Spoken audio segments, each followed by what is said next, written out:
I'm Harrison Keeley. Here's what you need to know today. First, a woman is in critical condition after being shot in the face while driving. It happened near Glass Street in Chattanooga. Police say she lost control of her vehicle and crashed. A child was also in the car but did not appear to be wounded. Both were taken to the hospital. Chattanooga police are pleading for witnesses to come forward after a violent week in the city. On Thanksgiving Day, 43-year-old Darrel Jones was found shot to death in the street in Alton Park. Witnesses declined to cooperate. Also, 35-year-old Christina Strickland was shot in the ankle. And on Friday, 34-year-old Desmond Benson was shot in Brainerd. He's listed in critical condition. No suspect information is available in any of the shootings.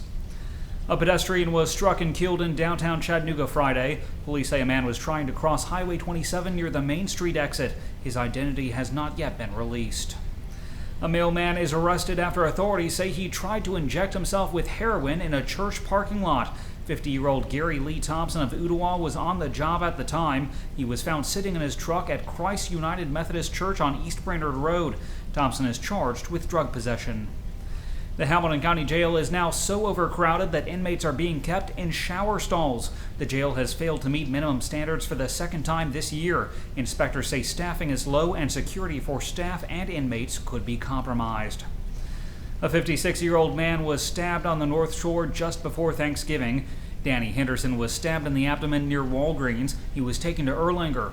46-year-old Yang Fuvan was arrested and charged with aggravated assault. A fire at McKee Foods over the weekend caused a scare. Plant 2 was evacuated after officials say a propane mixer used for baking malfunctioned. The blaze was contained in 25 minutes just before it reached 3 giant propane tanks. It caused $15,000 in damage. No injuries were reported. Raccoon Mountain has reopened. TVA temporarily closed the recreation area 5 weeks ago for a maintenance check.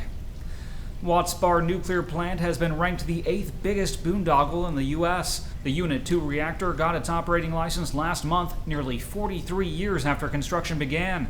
The project has cost more than $6 billion. 3 female jailers are arrested in a sex scandal at an East Tennessee jail. It reportedly happened in Scott County. The TBI says Deanna Keith and Tabitha Wilson both had sexual encounters with inmates, and Elizabeth Gilreath is accused of opening cell doors to let it happen. All 3 have been fired.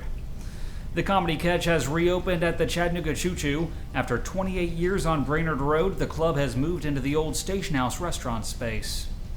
The group trying to save the B.B. Comer Bridge in Scottsboro is calling it quits. A foundation spent 3 years pressing government officials for support, but gained little interest. Jackson County officials say they weren't anxious to take any financial risks.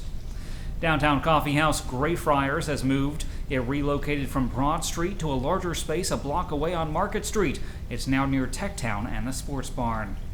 Finally, the Chattanooga area is under a flood watch through 7 a.m. Wednesday. We could see 2 to 4 inches over the next few days. Today's high will be near 64 degrees. The low tonight will be around 57. That's it for today's news. Thanks for being with us. You can find more on these stories and breaking news at timesfreepress.com.